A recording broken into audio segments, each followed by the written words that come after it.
So this is what we did on the nutshell in first chapter. Dhritarashtra questions one verse only. He speaks in the whole Bhagavad Gita. First verse, Kim Akurvata Sanjaya. And then Duryodhana is expressing his fear from verse 2 to 11. Remember, we studied the word, you're very dhimata, you're very intelligent disciple. And we had a question on that. What does it mean? And then blowing of the conches, and I think all of my senior students memorized the names of all the conches blown by everybody, Krishna and 5 Pandavas, and Arjuna's observation. So can someone please give me the reasons why Arjuna was not going to fight? Please raise your hand. This is a real recap from first chapter. Why Arjuna was not going to fight, what reasons he gave in the first chapter, and what verse was that reason associated with. You can read your notes also. Yes, who will tell me? Myself, Mataji, Kalavati Shetty. Oh, Kalavati Mataji, Hare Krishna, you joined this? No, Yes. Mataji, you are advanced. Can I? Hare Krishna. I say Pramod Prabhu. I mean, everybody is advanced. That's why they're coming to Bhagavad Gita second class, but she's a senior devotee. Senior Hare than Krishna me. Mataji. Yes, Prabhu. Hare Krishna. Yes. It is basically because of 5 reasons. Okay. Hare Krishna. One is compassion. Second is no enjoyment. Yes. Hello. Okay. Prabhu, we can No. hear you. No enjoyment, sin, family traditions, and indecision. Yes. So very nice. Can you help your classmate and tell me what verse is what reason in first chapter? Anyone? What verse Krishna is giving reason? I'm sorry, Arjuna is giving the reason for compassion as a reason to not to fight. Yes, Shirisha Prabhu. Hare Krishna. Very quick. Hare Krishna. Can you tell me? Shirisha Prabhu, you can unmute. Yes. Hare Krishna Mataji. Hare Krishna Mataji, sorry. Yeah. Gita, stanza 28. 28. Please repeat. 28. Am I audible? You are audible. 28. Yes. I have 27. Mataji, this I have noted in my last 18 days class. That's what I've written. So compassion is first chapter 28. No enjoyment, Bhagavad Gita first chapter 31. And sin is Bhagavad Gita first chapter 36. Family traditions is first chapter 45. Completely decisive is I think I don't know. You can. That is in the second chapter. That's your okay.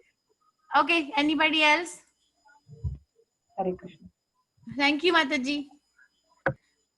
So, anybody else? Ashwarya?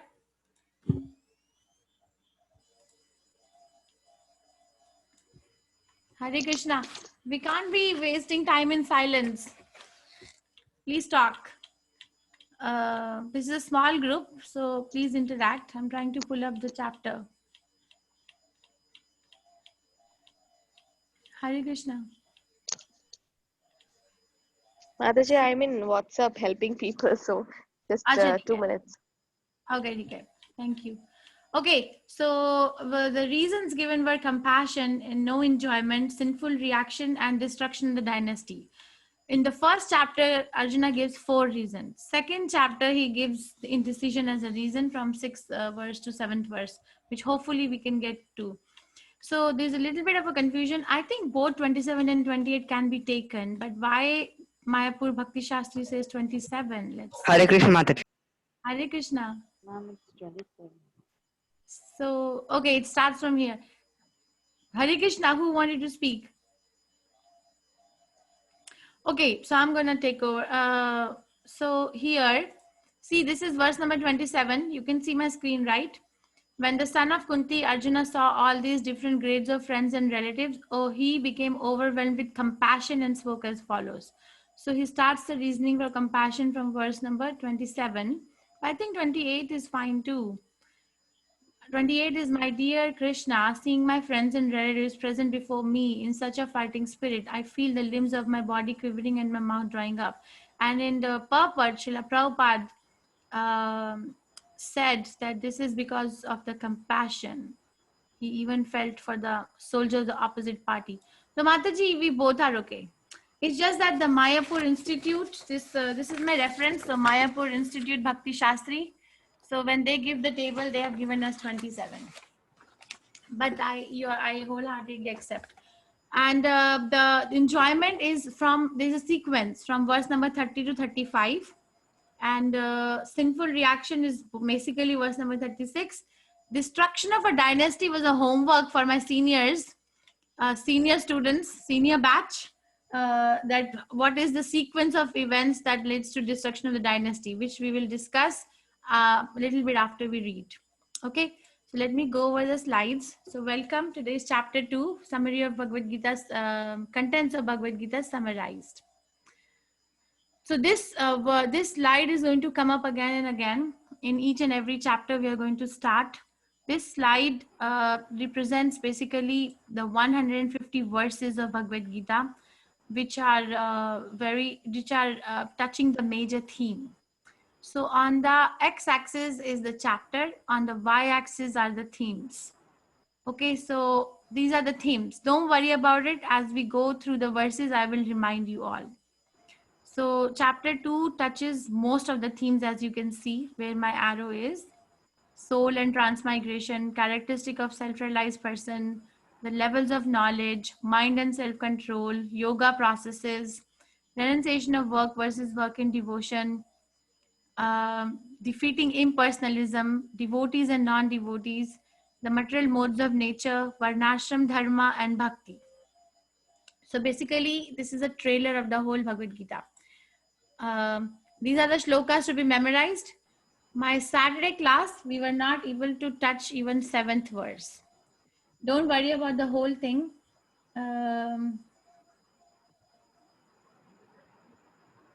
Don't worry about the whole thing. Just concentrate on verse 7 and 11, 12, 13, 14 today. The first 5 verses. Mataji, can you be a little loud? Hare Krishna, Mataji. Oh. Can you be a little loud? Yes, Mataji, I have the microphone also. I'll bring it. Can you hear me now? Can you hear me? Yes, Yes, Mataji, it is. Yes, Mataji. Okay. Prabhu, send me a microphone. Use this. So, okay, so this is in nutshell the summary of the second chapter. So Arjuna gave reasons not to fight. Krishna is going to slash each and every reason with different angles that yes, you have to fight. So compassion he gives. Mataji again here, I think this is Prabhu's 28 to 30.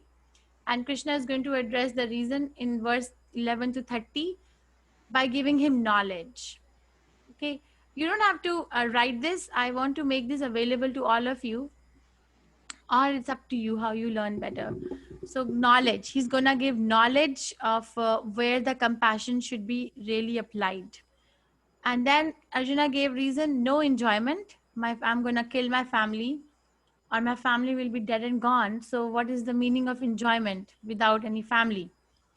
Then Krishna is going to use karma kand as a reason from verse 31 to 37. He will say, Arjuna, whether you're a Kshatriya, if you will fight and you will die on the battlefield, then you're going to get promoted to heavenly kingdom and then you're going to enjoy. And if you win the battle, then you're going to enjoy the kingdom. So either way, you're going to enjoy. Because Krishna is using the trick of karma kand, means that Arjuna is going to enjoy, not Krishna in the center as an enjoyer. It's called as karma kand. The word kand is used here. And then the next reason Arjuna gave was with sin. It's sin to kill the family members. And my elders should not be even given verbal fight. Forget about shooting arrows. Right? So then Krishna is going to give him buddhi yoga. Now this is where the acharyas comment. Oh Krishna. This is where the acharyas comment that Arjuna gets confused with the word Buddhi Yoga. So Buddhi, actually Buddhi Yoga means Bhakti Yoga. It is a synonym of Bhakti Yoga. But Arjuna is going to take Buddhi Yoga as an intelligence, function of the intelligence. And taking this point, he's going to ask Krishna in the next chapter. Let me know if I'm going very fast, okay? That what is better? Tadekam Vada. Okay, so just remember this word Buddhi Yoga, which it will come again. And Krishna is going to say, if someone is doing devotional service, then there is no sin. And then Sthita Dhir Muni. Actually, indecision should come first. Sorry, 5 should be 4, 4 should be 5. So indecision, he gives a reason, and Krishna is going to say that Vyavasatmika Buddhi Ekehe Kurunandana in verse 41, that you are indecided because you are not trying to serve me with one single-minded attention. That serve the Lord with firm determination. And he will give the reason, destruction of the dynasty, which was the homework, which we will discuss after we read a couple of verses in second chapter. And Krishna is going to give reason in the third chapter, 18 to 26 verse, be a role model to prevent Varna Shankara. Then last thing in second chapter, Krishna is going to discuss Sthita Dhir Muni. Sthita means stable or fixed. Dhir Muni, whose consciousness is fixed. Arjuna asks him, how does he talk? How does he, what are his symptoms? And how does he get to that stage of Sthita Dhir Muni? For person in pure transcendental consciousness. So that is the last part of the chapter from verse 54 to 72. I like this view. This is from my Bhakti Shastri, because this view looks crowded to me. This is like kind of clean out view. So again, the same thing, compassion, enjoyment, sinful reaction, and destruction of the dynasty. These 4 reasons were given in chapter 1. Arjuna does not say I am undecided in chapter 1. That is why only 4 reasons are written in this bracket. Compassion, again, Krishna slashes by jnana, enjoyment by karmakand, a sinful reaction, he gives answer using bhakti yoga, and destruction of the dynasty, he uses the verdict of karma yoga. Okay, now this is the next level I wanted to introduce from today. When we read detailed study Bhagavad Gita, we study the Prabhupada's purpose from different angles. You don't have to worry about this verse at all, just this slide at all, sorry. Just focus that this is the next level I'm introducing. I did not introduce this in first chapter, that we are going to be concentrating on different analogies that Prabhupada uses in the purpose. Okay. Okay, that is from 7. So let's start reading. Om Namo Bhagavate Vasudevaya. You can say behind me. Bhagavate Vasudevaya. Om Bhagavate Vasudevaya. Bhagavate Vasudevaya. Om Namo Namo Bhagavate. Bhagavate Vasudevaya. Om Namo Namo Bhagavate Vasudevaya. Om Namo Bhagavate Vasudevaya. Om Namo Bhagavate Vasudevaya. So who would like to read? You can. Yes, Mataji. Who is saying yes, Mataji? Shobha Mali Mataji. Oh, Mataji, you could join. Oh my God, thank you so much. I joined it from my husband's mobile, Mataji. I couldn't join from my mobile. I'm sorry, I just messed up the whole Zoom, I guess. Sorry. Yes, Mataji, go ahead. Sanjaya uvacha tam tata kripayavistam ashru purnakuleshmanam kanam visiddhantam idam vakhyam uvacha madhusudanaha. Hare Krishna. Very nice. Okay, Mataji, translation by His Divine Grace, Srila Prabhupada. Srila Prabhupada ki jai. Please go ahead, read it. Sanjaya said, seeing Arjuna full of compassion and very sorrowful, his eyes brimming with tears, Madhusudana, Krishna, spoke the following words. Should I continue, Mataji? Yes, Mataji. Purport by Srila Prabhupada. Material compassion, lamentation and tears are all signs of ignorance of the real self. Compassion for the eternal soul is self-realization. The word Madhusudana is significant in this verse. Lord Krishna killed the demon Madhu And now Arjuna wanted Krishna to kill the demon of misunderstanding that had overtaken him in the discharge of his duty. No one knows where compassion should be applied. Compassion for the dress of a drowning man is senseless. A man fallen in this ocean of innocence cannot be saved simply by rescuing his outward dress, the gross material body. One who does not know this and laments for the outward dress is called a Shudra, or one who laments unnecessarily. Arjuna was a Kshatriya, and this conduct was not expected from him. Lord Krishna, however, can dissipate the lamentation of the ignorant man, and for this purpose, the Bhagavad Gita was sung by him. This chapter instructs us in self-realization by an analytical study of the material body and the spirit soul as explained by the supreme authority, Lord Shri Krishna. This realization is made possible by working with a fruitive being situated in the fixed conception of the real self. Hare Krishna Mataji. Thank you so much, Shobha Malli Mataji. So this particular chapter, can anyone tell me what was the first verse where Krishna spoke in Bhagavad Gita? What was the first verse that was spoken by Krishna? Yes, which was the first verse that Krishna spoke? Did Krishna speak the first verse of Bhagavad Gita? Nobody is answering. Is it Karpanya Dosha Mataji? You tell me. Rohan, yes, Hare Krishna. Ah, Tenayor ubayor madhye ratam this is stapaya me that's achyuta. Arjuna, right? Arjuna telling Krishna to. What was the Mataji, first verse that Hare, Krishna Hare spoke Krishna in? Mataji. O Krishna. Is it verse 11? Verse 25. Yes. Thank you. Sorry? Yes. Verse 25 in the first chapter, Prabhu. 25. Okay. Oh, Okay. Okay. Okay, Hare so Krishna. Krishna does not speak until 25th verse. So this particular verse, we must analyze. This is the first verse of second chapter. That please mute yourself if you're not speaking. That Arjuna was full of compassion and very sorrowful, and he's addressing Krishna as Madhusudana. There are three things discussed in this verse. First thing is, Srila Prabhupada is telling us in the purport that that compassion should be applied at the right place. He's giving the analogy of a drowning man.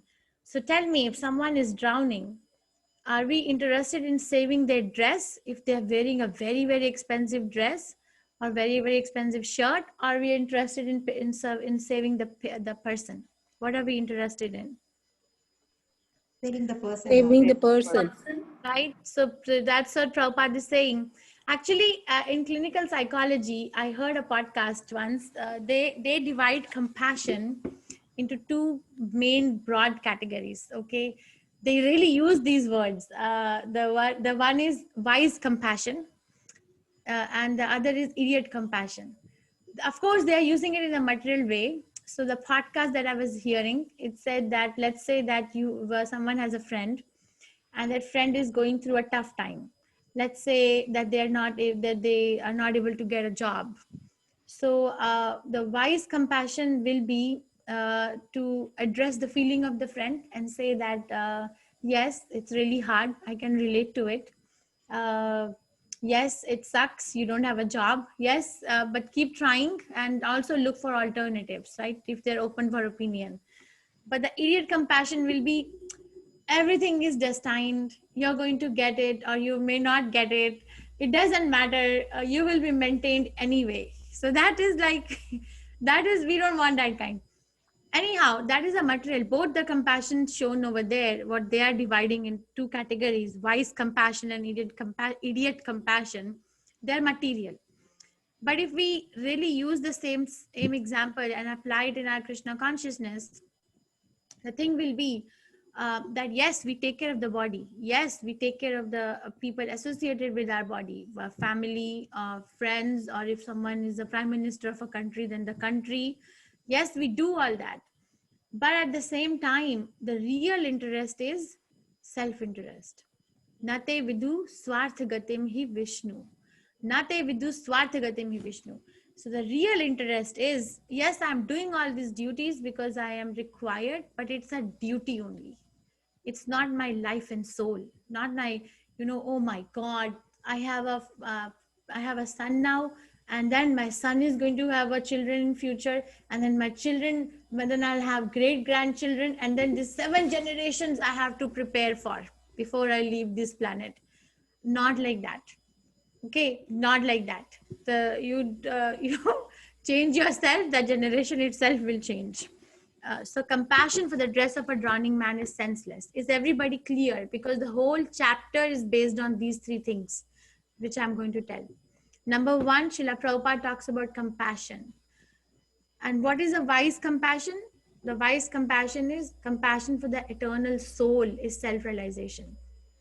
There is an example, right? Can someone tell me that example of a bird in a cage? And can someone tell me that analogy? Bird in a cage. Do you know this example? Anlia Yeah, Mataji. Go ahead, Ashwarya. the outer cage is the body and the bird is actually the soul. So if you just keep cleaning the outer cage and not feed the bird, the bird will die. So similarly, if we just concentrate on our body, then our soul is not getting nourished. Yes, thank you so much. So Srila Prabhupada said like this so many times. So let's say that somebody is very rich and they have so many pets, and then they have a very big gold cage, a cage made of gold, and it has jewels studded on it, ruby, diamond, sapphire, or whatever, Navratan, it's made of gold, and it has so many jewels studded on it, and then there is a bird inside the cage. So the caretaker of the master of the pet is very interested in taking care and polishing the jewels, but is not feeding the bird. Is that correct? Give me your view. Please interact. Is that correct? Is that correct? No, Mataji, it's not correct. So what is correct? We have to take care of our soul. Take care of the, yeah. Yeah, feed the soul, not the body. Yes. So both are, yes. So that is why the bird is representing the soul, and the cage is representing the body. Body. So Yeah. Yes. compassion has to be applied in a proper way. There are many examples in Srimad Bhagavatam highlighting this compassion. Can someone give me one example from Srimad Bhagavatam? One incidence, at least one. Okay, I'll give. So in first canto of Srimad Bhagavatam, in chapter 7, where Ashwathama releases the Brahmastra to kill Parikshit Maharaj in the womb of his mother Uttara. Right? But just before that incident, what happens in chapter 6 is Ashwathama is very keen to please Duryodhana. Duryodhana's waist is broken and Duryodhana is now incapacitated. So Ashwathama wants to please Duryodhana, and Duryodhana can only be pleased if Pandavas are killed. Right? So what Ashwathama does is Ashwathama goes in the middle of the night in the camp of Pandavas, and Draupadi's 5 sons were sleeping. So what Ashwathama does is he kills the 5 sons in their sleep. That's against the violation. But he kills the sons, not the Pandavas, and he brings their skull, their heads, to present to Duryodhana, and he says, I have a surprise for you. And Duryodhana says, oh, so you killed all the Pandavas? He said yes. So he brought the skull, the head, and Duryodhana tests it. Duryodhana, Prabhupada speaks, I have heard him, presses the forehead and tests. So he says, these are soft. These were not Pandavas. These are the sons of Pandavas. And then Duryodhana blasphemes Ashwathama. What have you done? Like, what have you done? These were the only 5 children living in the dynasty. After we were all going to go away, these were the only 5 people, the children or sons of the dynasty, and they were supposed to carry on the hierarchy. What have you done? So Duryodhana disowns Ashwathama. And Krishna knows Ashwathama did it. So Krishna tells Arjuna, kill him. Kill Ashwathama.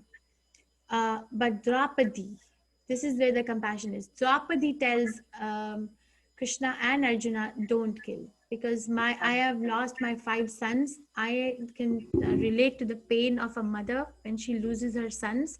And Ashwathama is the son of our guru, Dronacharya. And Dronacharya is dead. If Ashwathama is also dead, then Mother Guru Mata will have no reason to live.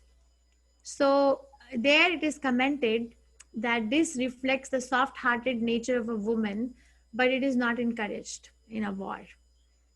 So that compassion was not encouraged, that Draupadi was showing. And there are so many verses explaining it.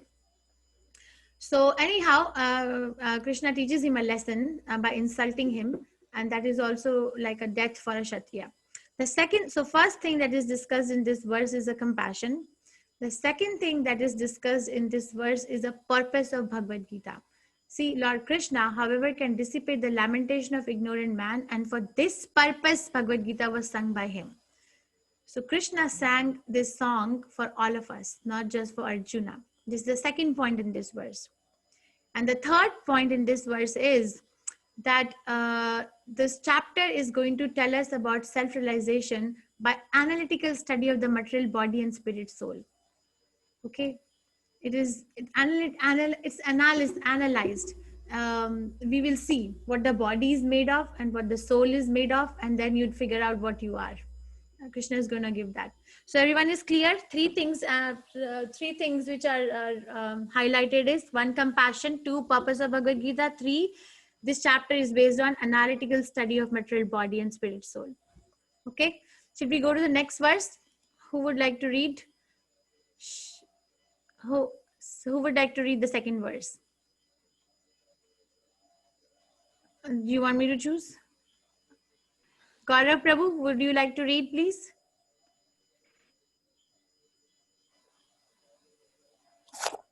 Sure, Mataji. Hare Krishna. Hare Krishna, Mataji. Shri Bhagavan Uvacha Kutas Tava Kasmalam Idam Visame Samupashtitam Anarya Justam Aswargam Kirti Karam Arjuna. Very nice. Thank you, Prabhu. Okay, translation by His Divine Grace Srila Prabhupada. Srila Prabhupada ki jai.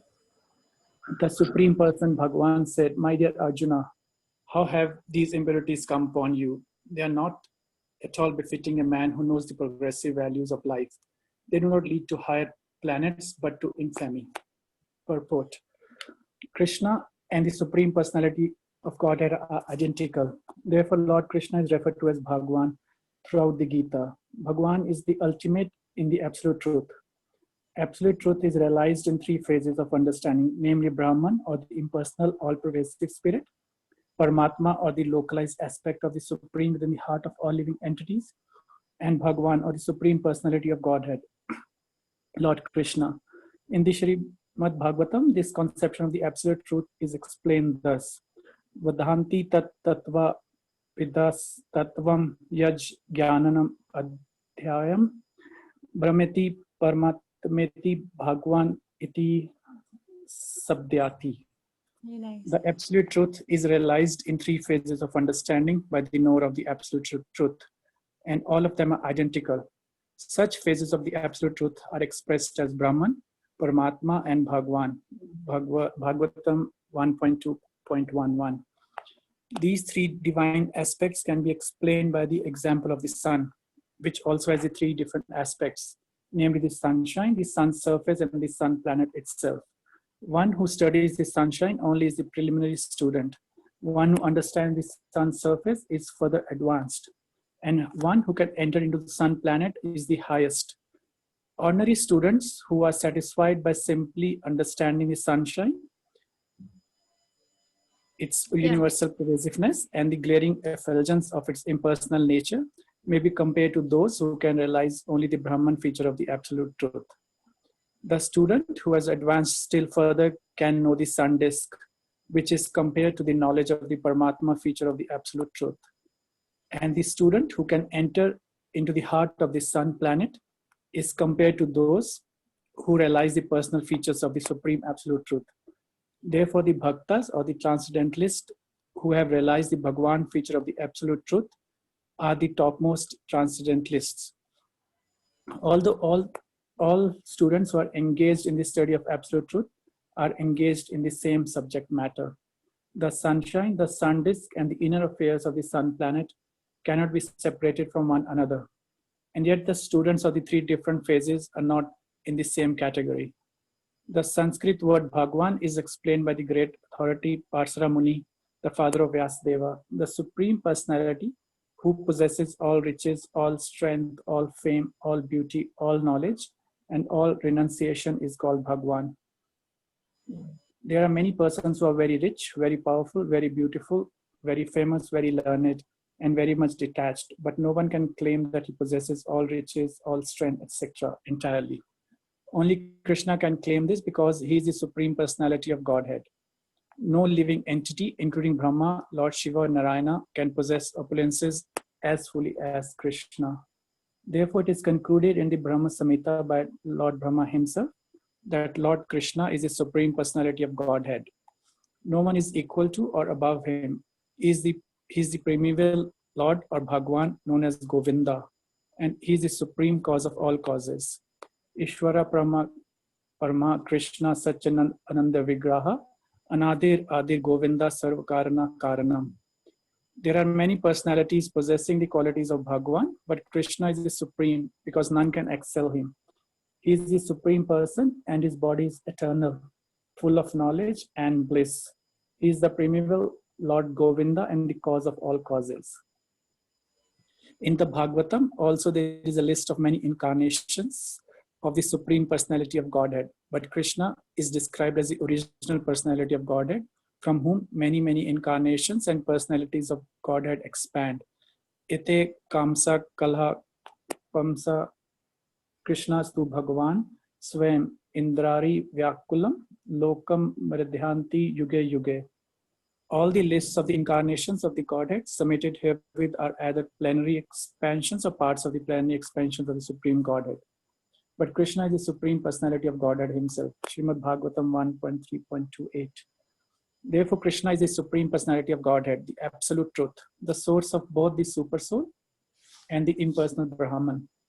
In the presence of the Supreme Personality of Godhead, Arjuna's lamentation for his kinsmen is certainly unbecoming, and therefore Krishna expressed his surprise with the word kutas, where from. Such unmanly sentiments were never expected from a person belonging to the civilized class of men known as Aryans. The word Aryan is applicable to persons who know the value of life and have a civilization based on spiritual realizations. Persons who are led by material conception of life do not know that the aim of the life is the realization of the absolute truth, Vishnu or Bhagwan, and they are captivated by the external features of the material world. And therefore they do not know the what liberation is. Persons who have no knowledge of liberation from material bondage are called non-Aryans. Although Arjuna was a Kshatriya, he was deviating from his prescribed duties by declining to fight. This act of cowardice is described as befitting the non-Aryans. Such deviation from the duty does not help one in the progress of spiritual life, nor does it even give one the opportunity to become famous in this world. Lord Krishna did not approve of the so-called compassion of Arjuna for his kinsman. Yes. Hare Thank Krishna. you so much, Prabhu. Thank you. Very well read.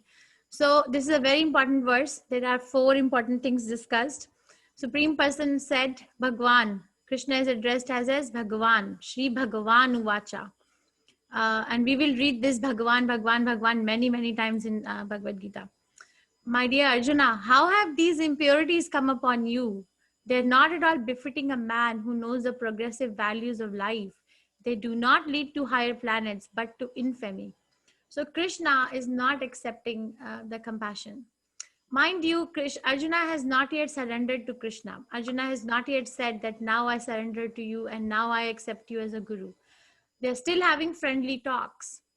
Okay, and you will see a shift after 7th verse when Arjuna is going to surrender to Krishna, that now you are my guru and I'm a soul surrender unto you. There'll be a shift in the type of dialogue that they both are going to have. So I want all of, because I have said this time and again, first thing that is discussed in this verse, Srila Prabhupada is very nicely explaining that first of all, that absolute truth is realized in three phases of understanding. And the three phases are Brahman, Paramatma, and Bhagwan. So this is the number one. And Prabhupada is giving the analogy of a sun.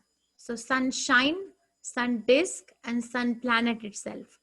Not everybody is surrendering to Krishna equally.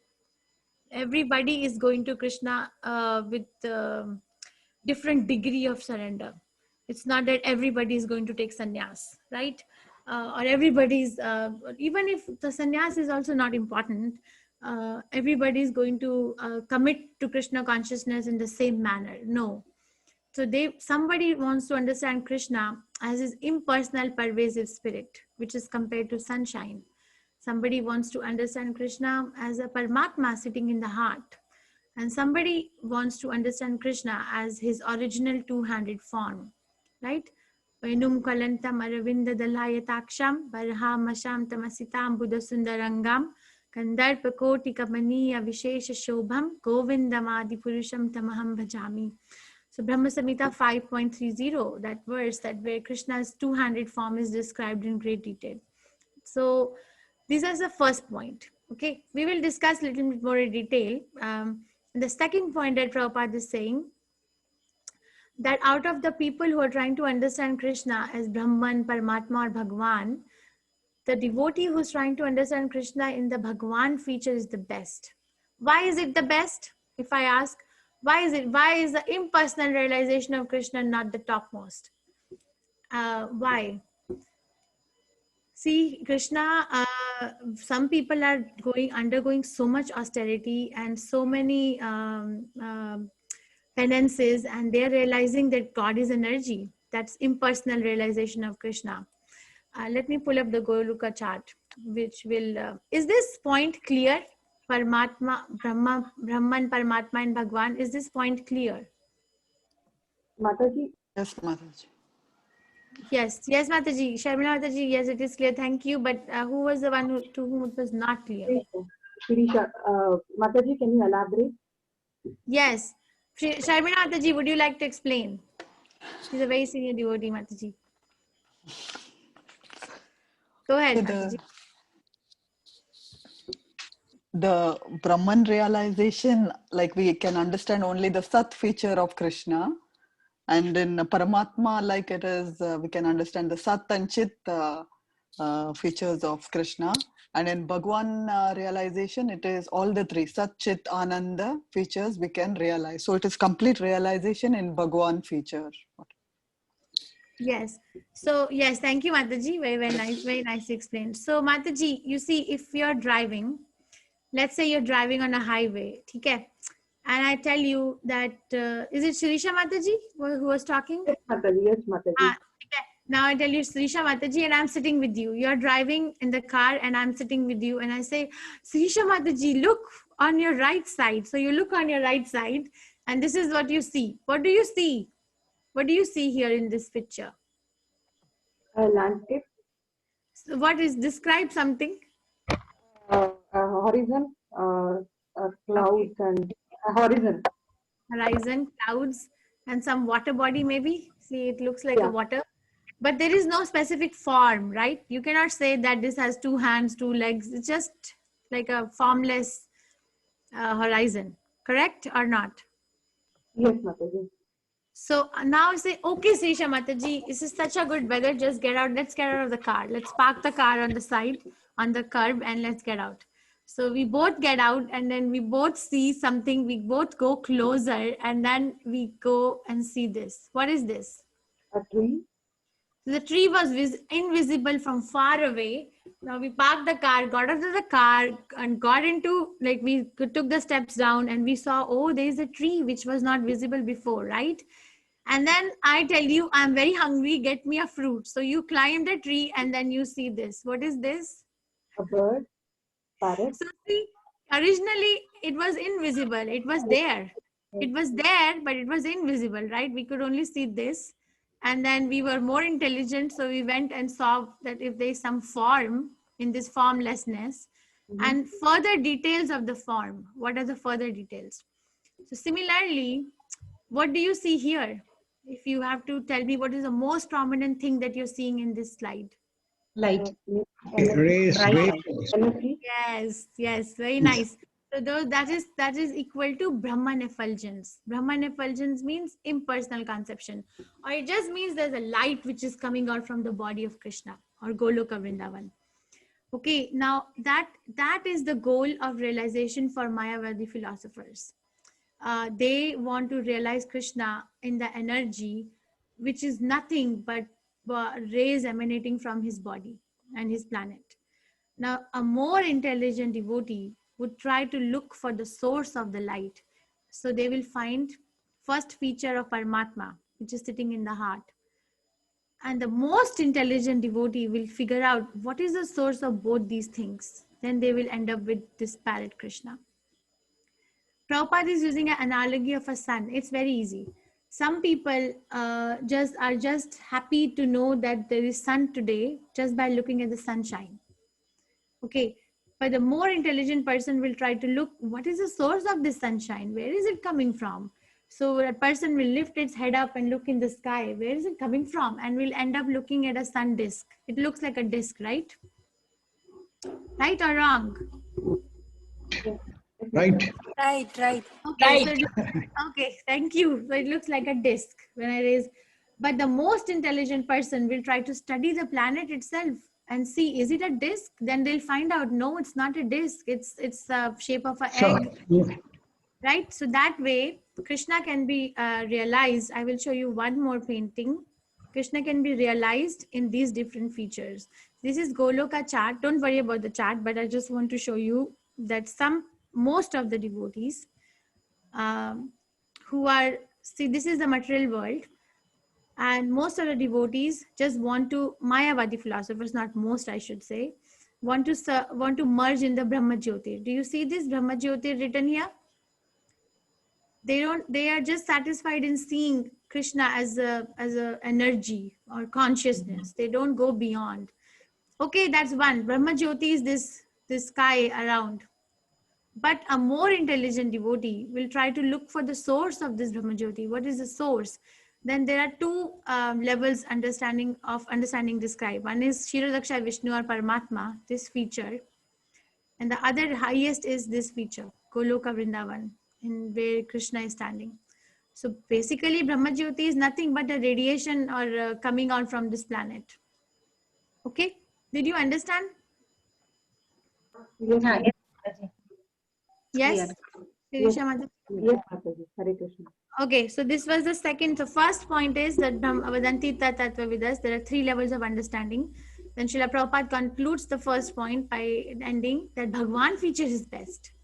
One who understands Bhagwan feature is the best. He says Bhaktas or transcendentalists who have realized the Bhagwan feature of the absolute truth are the topmost transcendentalists. And then immediately he connects. Prabhupada is such a nice writer. Immediately he connects that what is Bhagwan? Okay, I'm using this word Bhagwan. What is Bhagwan? Can someone tell me what is Bhagwan according to this verse we read? Bhagwan is what Parashar Muni gave definition, father of Vyasadeva. Someone is trying to talk. Yes. With all six opulences. Very nice. All riches, all strength, all fame, all beauty, all knowledge, and all renunciation is called Bhagavan.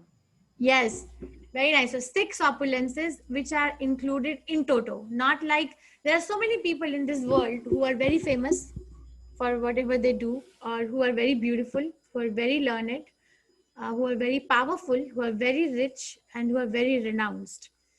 But they cannot claim that I am the richest of all planets. Forget about this planet, forget about this part of the world, but upper and lower planetary system, I am the most rich. Can any one of us claim that?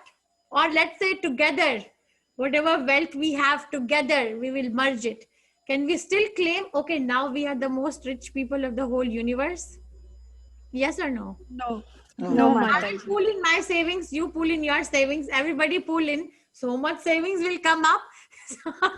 We still cannot say that we are the all riches. Only Krishna can say, I serve Bhoktaram Yagana Tapasam Sarvaloka Maheshwaram. I'm the enjoyer of all the things, everything, all strength. So that way, don't get fooled. If someone says I'm Bhagwan, please study. Do they have all these 6 characters or not? And then Srila Prabhupada is giving reference from Brahma Samhita, which is substantiating that there are many personalities possessing the qualities of Bhagwan, but Krishna is the supreme because none can excel him. He's a supreme person. His body is eternal, full of knowledge and bliss. He's the premier Lord Govinda and cause of all causes. And the last reference that Srila Prabhupada is giving is Bhagavatam. Somebody can say that Lord Shiva is superior, or Brahma is superior, or Narayana is superior, but immediately there is a reference from Bhagavatam, 1st canto, 3rd chapter, 28th verse. Ete cha anshakala pumsa, Krishnastu Bhagwan Swayam. There are different kinds of incarnations which we will read later. There is Guna Avatar, there is Leela Avatar, there is Shakti Avatar, and then there is Purusha Avatar. And but Krishna is the source of all these avatars. Krishna is the source, and everybody else is coming from Krishna. Is the point clear? What are the 4 things discussed? This is a detailed study. I don't want to bore everyone, but the first 2-3 verses are important. Rest are going to be easy. So what are the 4 things discussed? One is that the 3 levels of understanding, Brahman, Paramatma, Bhagwan. Then the second thing discussed is the word Bhagwan. The third, Prabhupada gives a reference from Brahma Samhita. Fourth, Prabhupada gives reference from Bhagavatam. Okay. Now the interesting point I found in this verse when I was reading it was the word Aryan. Let's take a common vote. Please raise your hand. When I say use a word Aryan, you're not allowed to cheat from Bhagavad Gita. What comes to your mind? Word Aryan. You can raise your hands. Kingsman. Sure. Someone who is very learned in Vedas and all, Mataji, like just like Brahmana. Okay. Aryan. Okay. Mataji. Kshatriyas are referred as Aryans. Okay. Yes, Vasudevan Prabhu. Historically, Aryan refers to a race, so that comes to mind, though it is not true. Aryan has different connotation as per Bhagavad Gita. What Krishna refers here as Aryan is different from what we generally think of Aryan as a race, but that is not true. Aryan here, he refers to a civilized person who is enriched in that knowledge, which is directly connecting him to the Lord himself. Okay, thank you, Vasudevan Prabhu. Anvaya Mataji, I know you were raising your hand. Yeah, it is the same thing. The Aryans, it is a race which was predominantly there in the northern part of India. So that's the historical thing that comes to the mind first. Okay, thank you. Shri Valli Ratna Mataji, Hare Krishna. Hare Krishna Mataji. Aryan, according to the popular way it is used, used to refer to an advanced culture like what Hitler uses, refined and advanced civilization compared to the normal people. Okay, thank you. Yes, Pallavi, Dr. Pallavi. Hare Krishna. Actually, what comes to my mind is Aryan.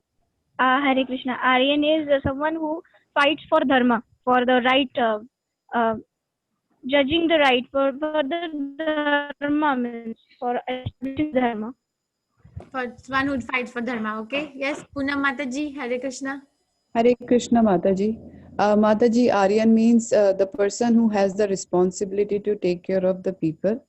And for the people, for that he has to do dharma, he has to fight. So Kshatriya, basically. Kshatriya, yes. Okay, thank you, Mataji. Radhika Mataji, Hare Krishna. We are the Aryans, right? Whatever we do it is what is Aryan. Whatever we do is Aryan, Mataji? I don't know, that's my understanding. I think whatever we are supposed to do, we are doing. That is called Aryan.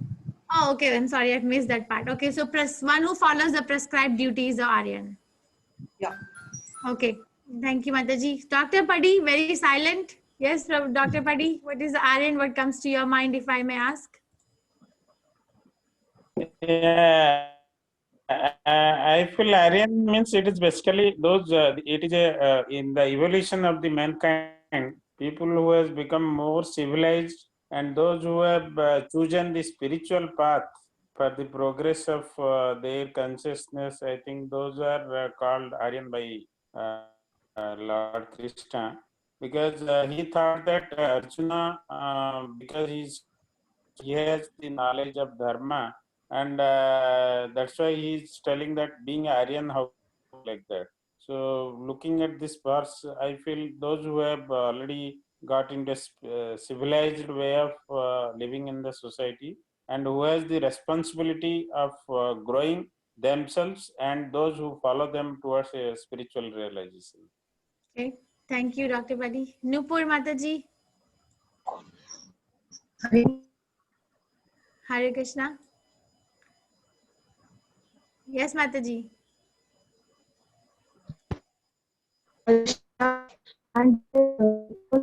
Audio is not audible, Mataji. Oh, just a minute. Okay. Some other people had raised hands, but then they took it down. Babu Ram Prabhu I had seen, and Priyanka I had seen. Yes, Mataji. Krishna. Hare Krishna. Hare Krishna, Mataji. Hare Krishna. Mataji, I was saying that Aryans. Aryans. Oh, your system is not working. Try, Mataji. Try to go to your audio settings and see, and then you can speak at any point. Okay. So yes, when I used to think Aryan means there are four. I used to think that there are 4 lakh types of human beings, right? Some are civilized and some are uncivilized. Some of them are like tribes, like living in the jungle. They have no like system of living. No kids are going to school. Nobody is going to college. I thought that they are non-Aryan, and everybody else who are living in the society are Aryans. But that's not what Srila Prabhupada is saying here. Srila Prabhupada is saying that it is applicable to persons who know the value of life and have a civilization based on spiritual realization. So they are living the life that they are talking about. That's the goal of Varnashram Dharma. Only in a society which is based on Varna Ashram Dharma, not based on caste system, can be called as an Aryan civilization. So basically, most of the world is non-Aryan, because where is the goal of spiritual realization? They are all very busy in short-term goals, right? Short-term goals, how can I get a good job? How can I earn money? And how can I feed myself and my family? Or if somebody wants to get good knowledge, there are only 2 things going on in this world, mostly.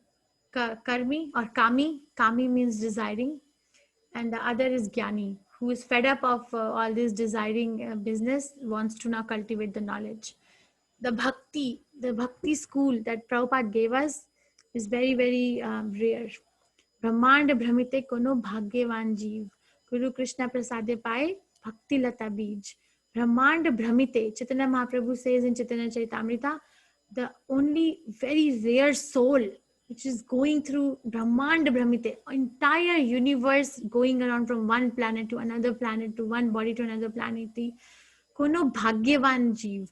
Very, very fortunate soul. One very, very fortunate soul. Guru Krishna Kripai Pai Bhakti Lata Bij gets the seed of devotion by the mercy of the Guru and Krishna. So that only that particular person or that particular group of people are leading a life of spiritual realization.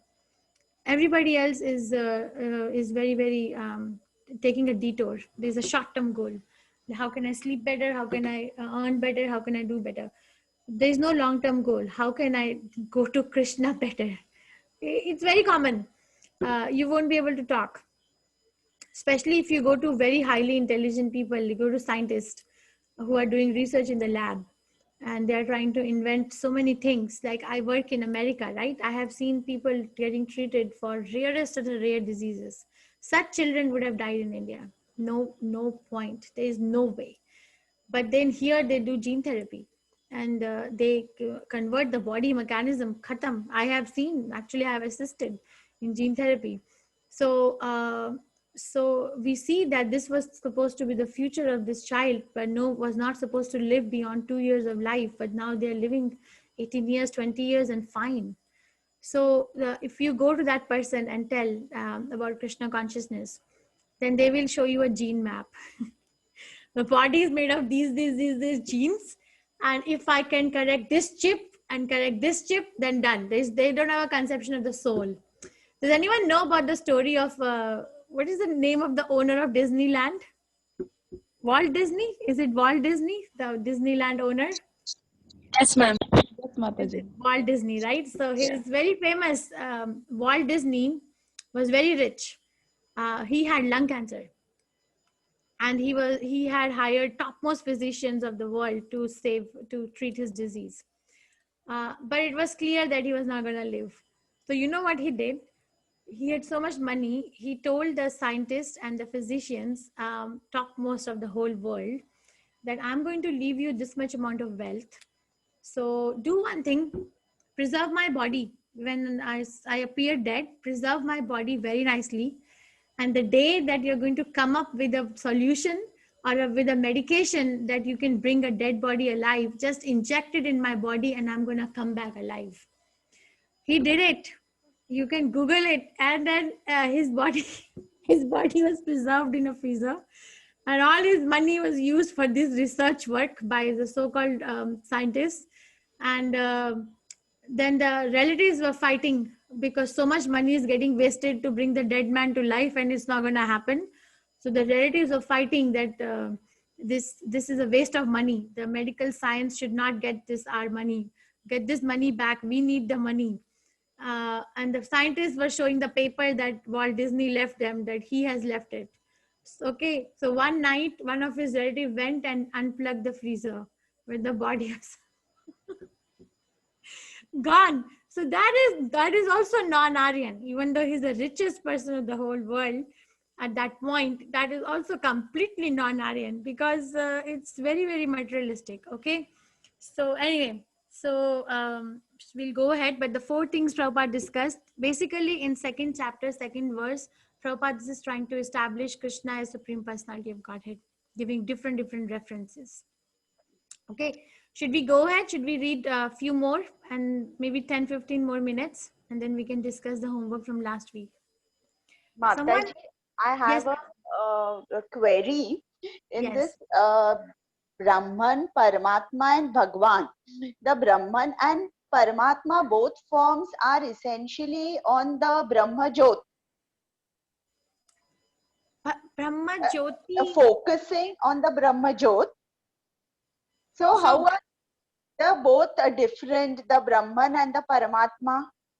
Okay, very nice question. So Mataji, Brahma Jyoti, Jyoti means flame, right? If literally, or light, right?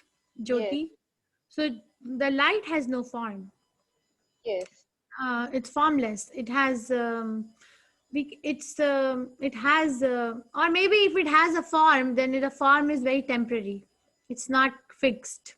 So right. So Brahma Jyoti is just means that the sky or around Krishna. Paramatma feature has a form. There is a form described so many times in Srimad Bhagavatam. We get darshan of the Paramatma feature of Krishna. We get darshan in when Narad Muni tells his story in 5th chapter, 1st canto, how Narad Muni became Narad Muni. So he tells that I saw this form. And then I can remember Dhruva Maharaj, when he goes to forest and he's meditating and Narad Muni initiates him.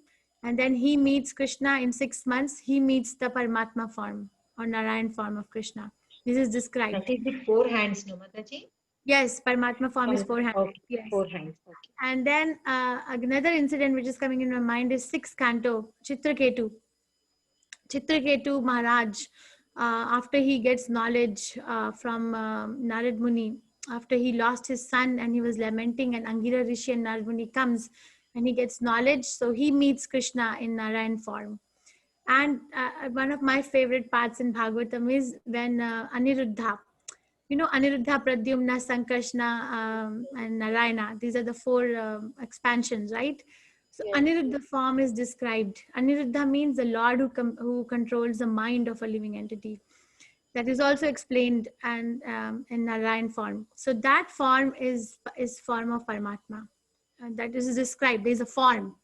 There are eyes. There are four hands which are holding conch, wheel, club, lotus, flower. Yes, but Brahma Jyoti has no form. But that form also has a source. Paramatma form also has a source, and that form is also coming from Bhagwan feature, which is Krishna, an original. So So you, go ahead. Paramatma is the Narayan.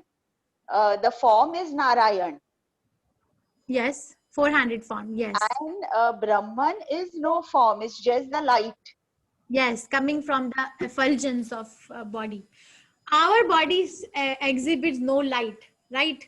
If I am, no matter how fair a person is, if there is no sun outside, then they cannot, then that fairness or darkness has no value, right? And Yes. Mataji?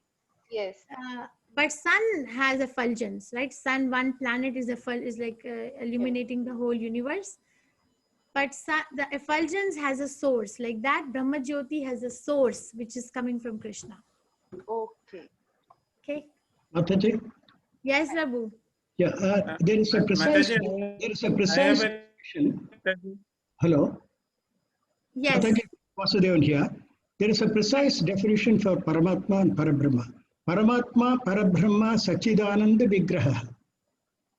So it clearly says Sachit Anand. He is Paramatma, he is Parabrahma. As against Brahman, which is not purely representing Sachit Anand. Because there is something there.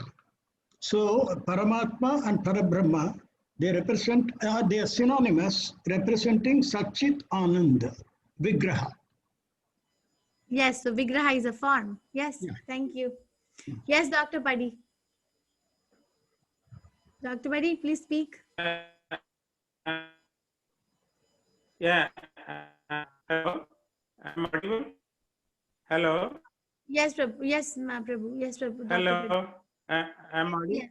Yeah. Yes. Can we know what is the feminine counterpart for all these three stages of the Shakti part? What corresponds to all these three stages? Yes. Or Are you asking me a question or you're trying to expand? So you're asking what is the feminine counterpart of Bhagwan, Paramatma, and Brahman? yes. Okay. Yes. Very nice question. I'm asking. Yes.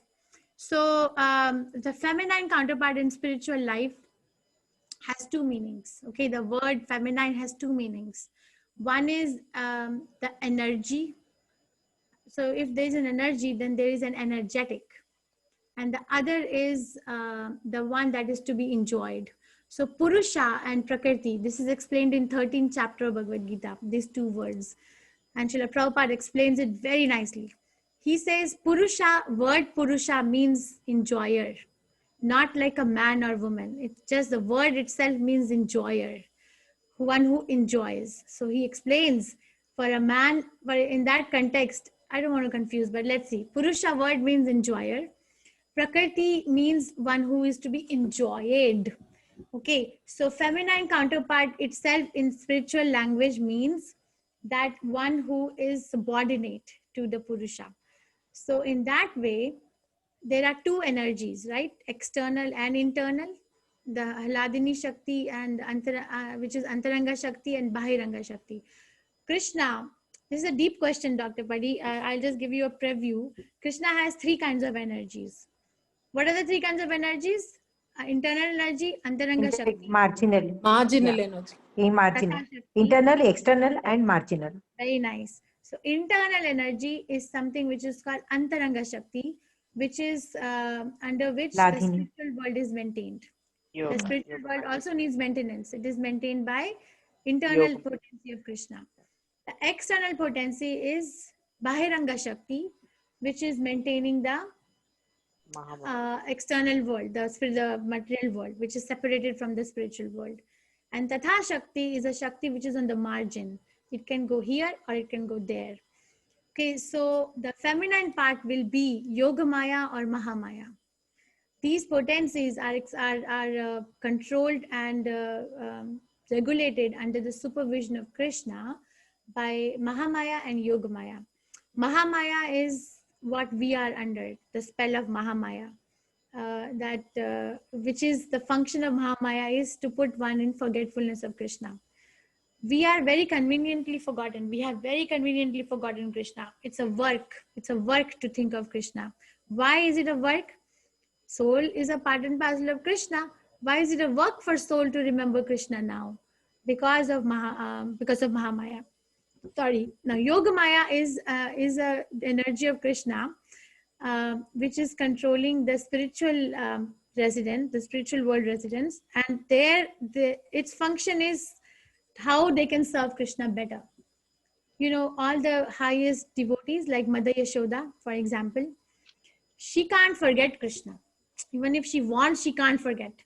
All the time she's thinking, how can I serve Krishna? How can I serve Krishna? How can I serve Krishna? It's not automatic. Like for a mother to think of her child is automatic, like that, automatic. Or the gopis are actually cursing Brahma. They curse Brahma. Why?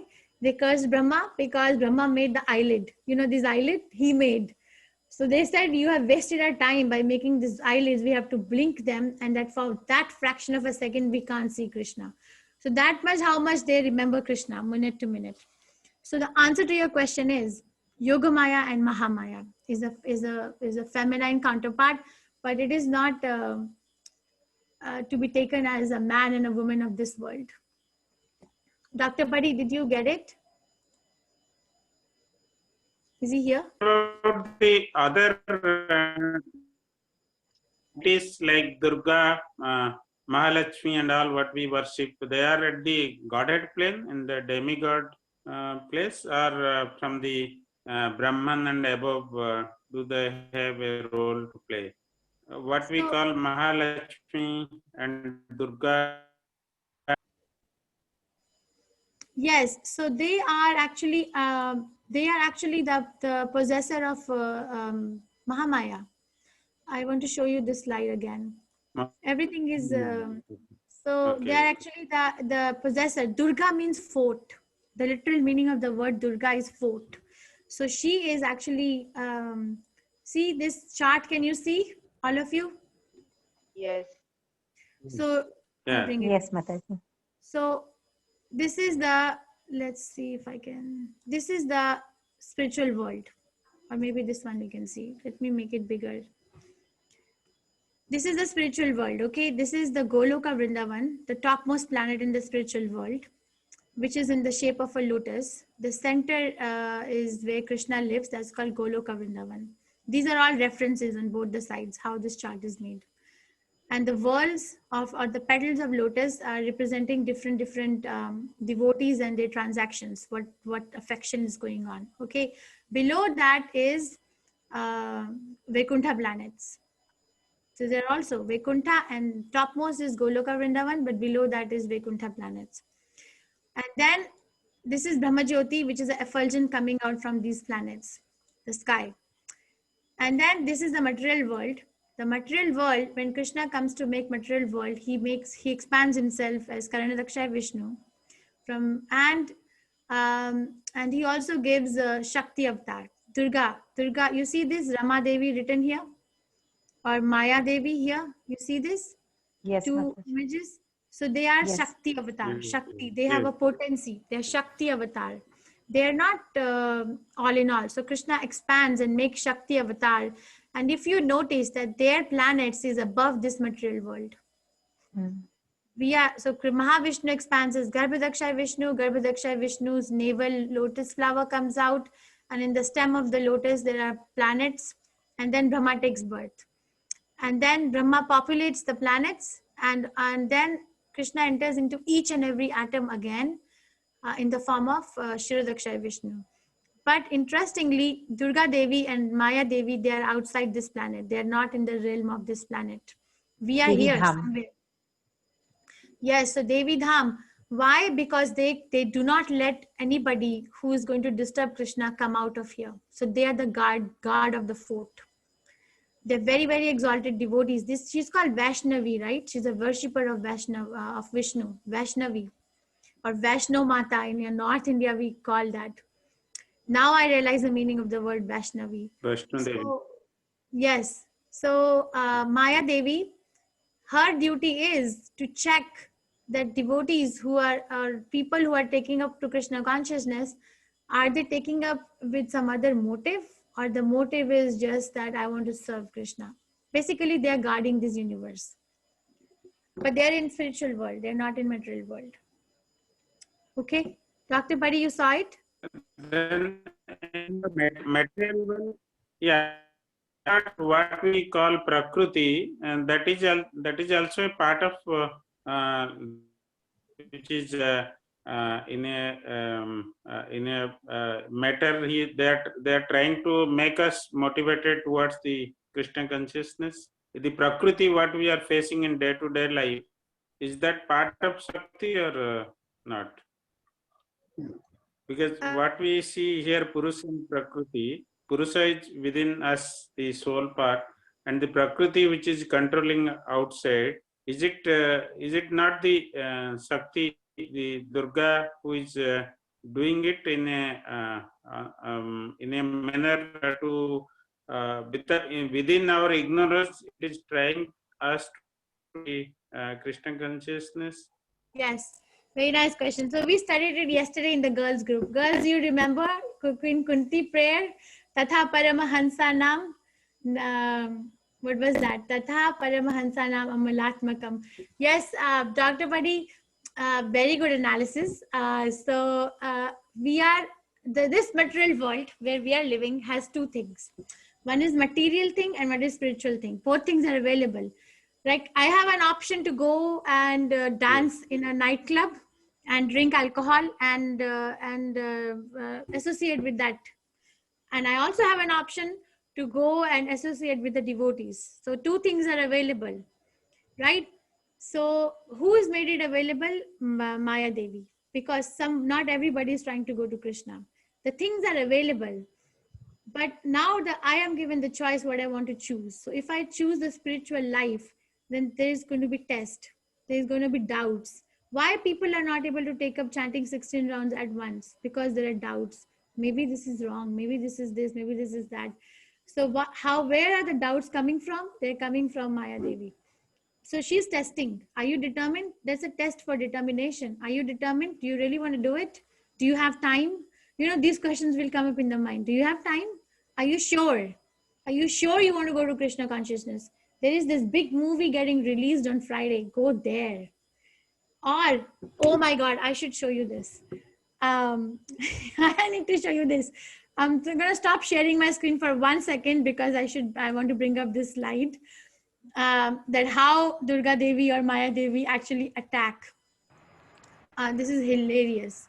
1 second. Mataji, even though Yes. they are most powerful like this, I have heard even some Vaishnavas, they say it is okay to worship them also as well as Krishna. But in my opinion, I have told them like I will worship only Krishna only.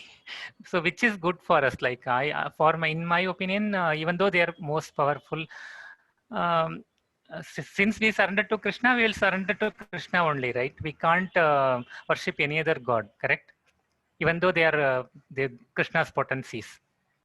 You see, we have three things. And like, for example, if I want to become, like Vidisha Mataji is here. Vidisha Mataji, are you here?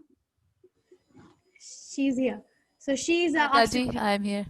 Yeah, so she's an obstetrician. Okay, she's a gynecologist. So if I want to become a gynecologist, I can just say, Vidisha Mataji, can you imbibe the power inside me and transmit it, or I will sleep with the gynecology book under my head and in the morning I will get up with all the knowledge. Is that possible? Tell me. Yes or no? No. Can I do that? No, yes or no? No. No. So I need a proper training, right? Right. So that means, and that similarly, you think going to Krishna is going to be so easy? We need training. So Karthik Prabhu is bringing up a very nice point. So we refer to three things. If there is a doubt what to do, then there are three things which we need to refer: Guru, Sadhu, Shastra. And all the three things should be saying the same thing. And what are the three things saying? Ishvaraha Parama Krishna, Satchidananda Vigraha, Anadi Radhir Govinda, Sarva Karana Karanam. Sarva Karana Karanam. He is the cause of all causes. So that way Krishna is the supreme. So that way the advice of the Guru Sadhu Shastra is just to worship Krishna, and everything is included in it. For example, if I have 100 rupees with me, I have 1 rupee? Yes or no? Yes. I have 60 rupees? Yes or no? Yes. I have 80 rupees? Yes or no? Yes. I have 99 rupees? Yes or no? Yes. Why do I have all these rupees with me? Because I have 100 rupees. So that way, Krishna can be compared to that 100 rupees. If you have Krishna, everything else is included. Everything else is included because he's the cause of all causes. But we don't tell what you should do, what you should not do. We can only talk about principles because we are not acharyas. The acharya has given instruction. Krishna says in 18th chapter, Sarva Dharman Parityaja Mam Ekam Sharanam Vraja. Give up all kinds of religion and just surrender unto me. But are we able to do it is another question. Anyway, so I want to show this. This is a very interesting story. I am sorry if you all have heard it before, but let me repeat. So Dr. Pari, this is specifically for your question. Maya Devi or Durga Devi. So there was a brahmachari, okay? And can you see my slides? No. No, No, Mataji. We can see you, Mataji. No, Mataji, the screen needs to be shared. Oh, no. Okay. So there was a brahmachari, okay?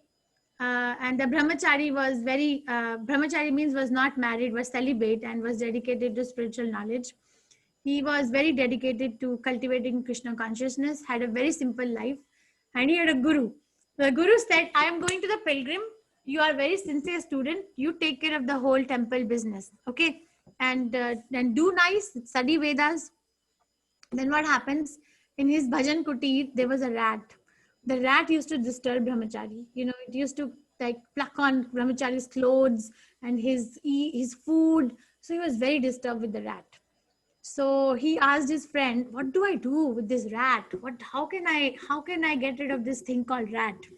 So the friend of brahmachari says, get a cat, because the cat will take care of the rat and then you will be able to cultivate your Krishna consciousness.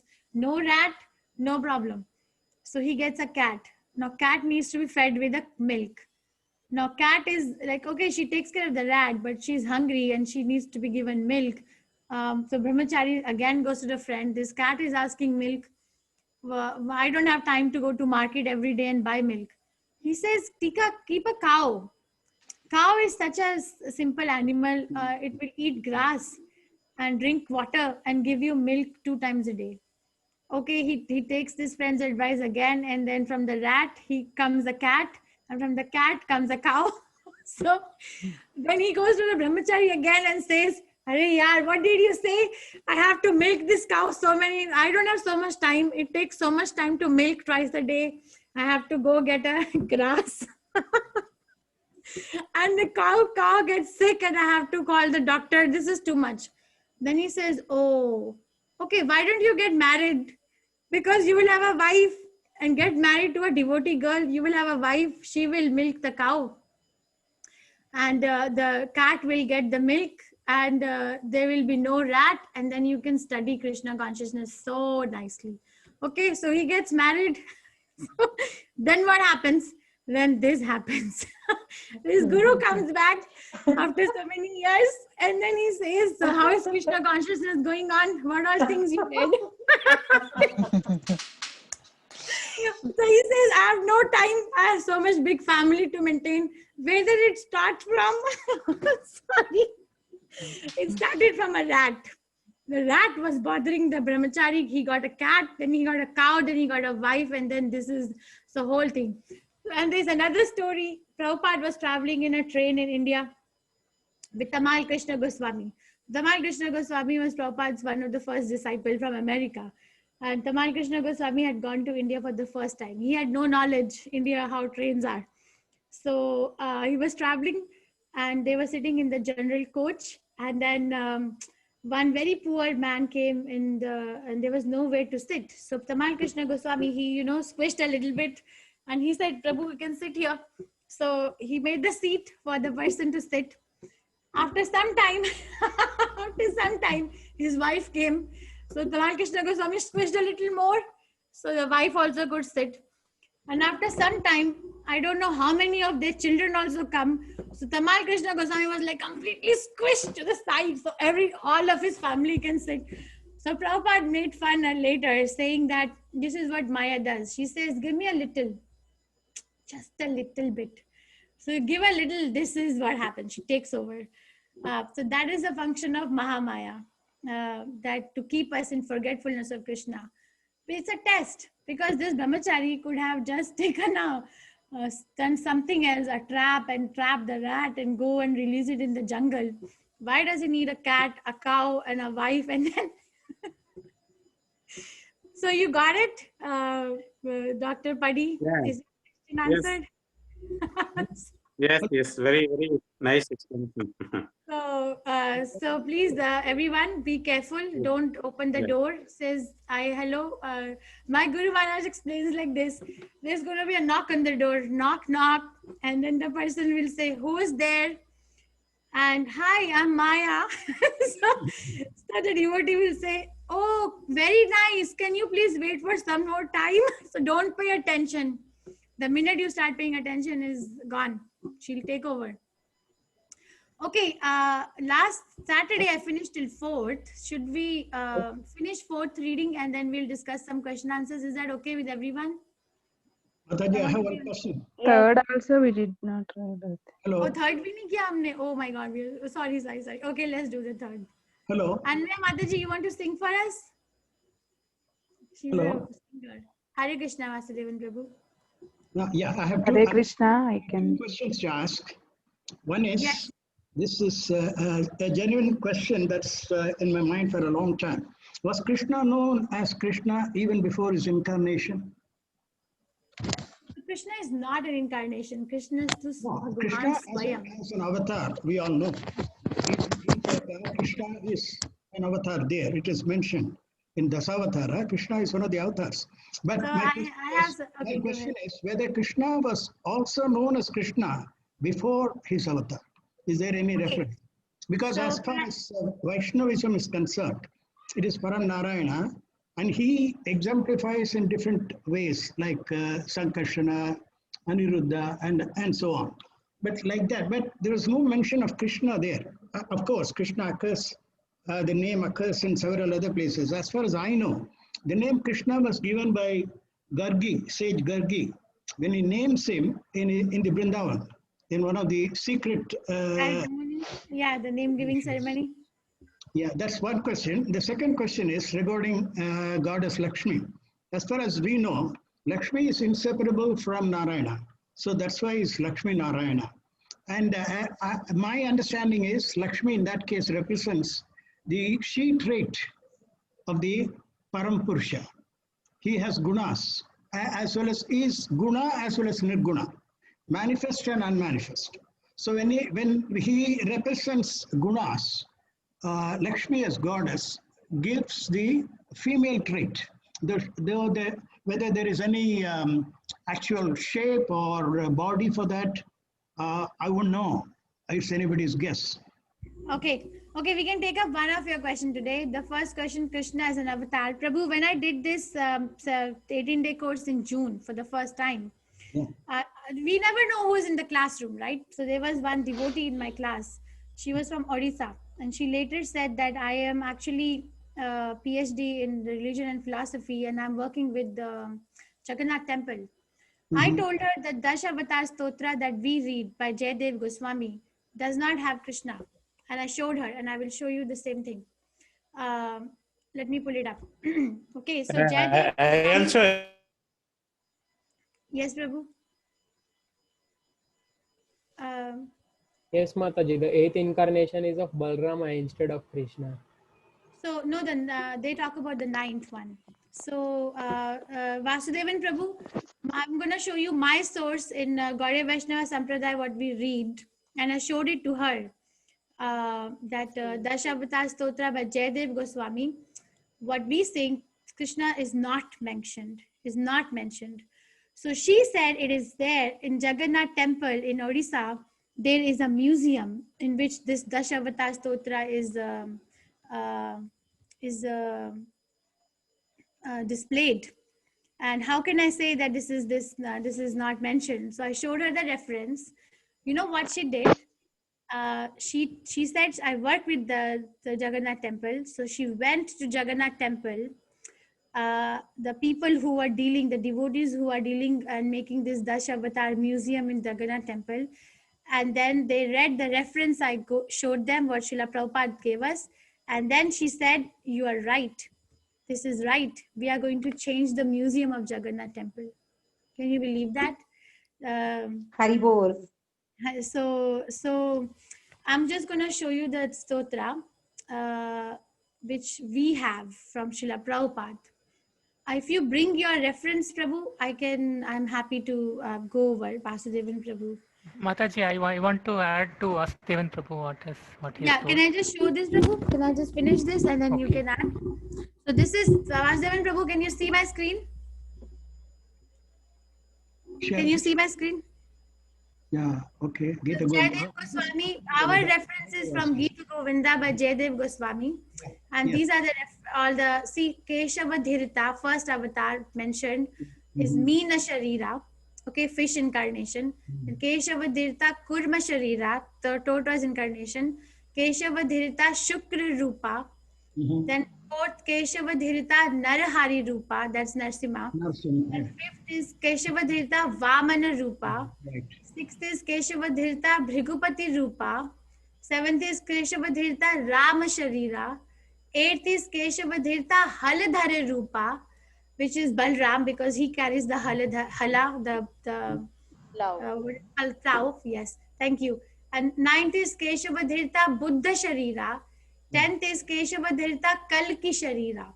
Yeah. Krishna is not mentioned. Even if you read, and I just showed her Dr. Sabat, her name is Anita Sabat. I just showed her this.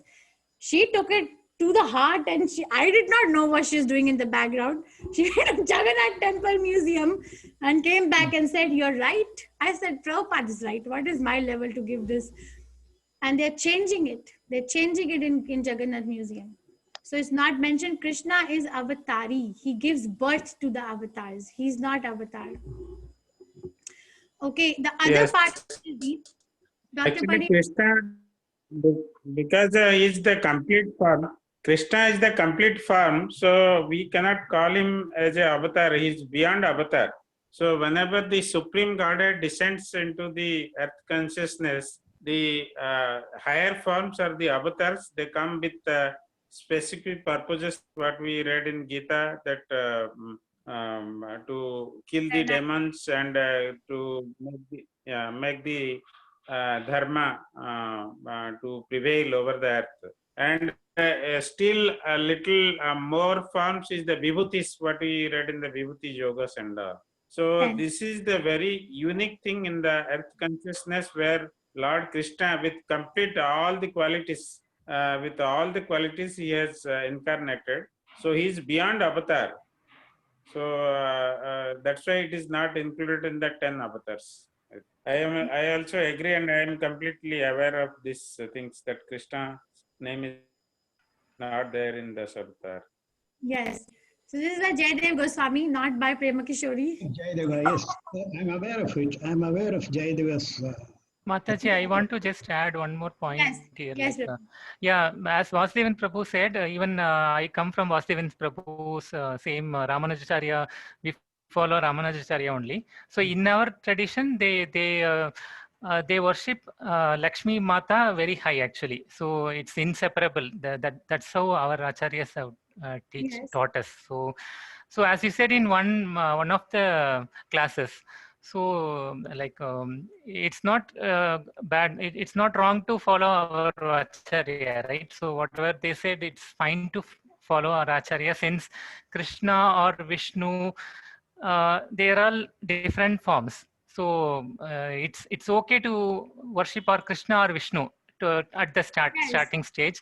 So, and if we get the mercy of Srila Prabhupada going forward, then he will take us to the next level. So, but for now, we will worship whatever.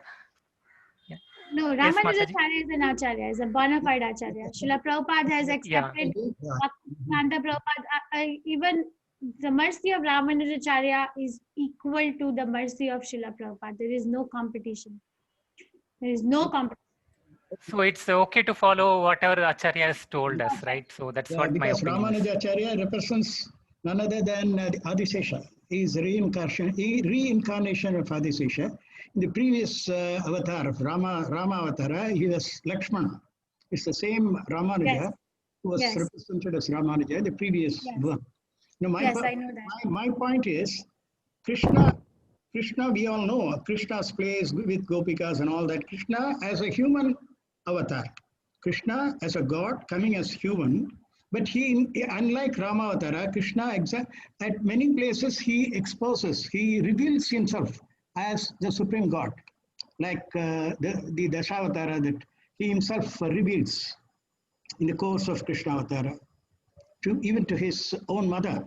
When Krishna opens his mouth, she could see everything in Krishna's mouth.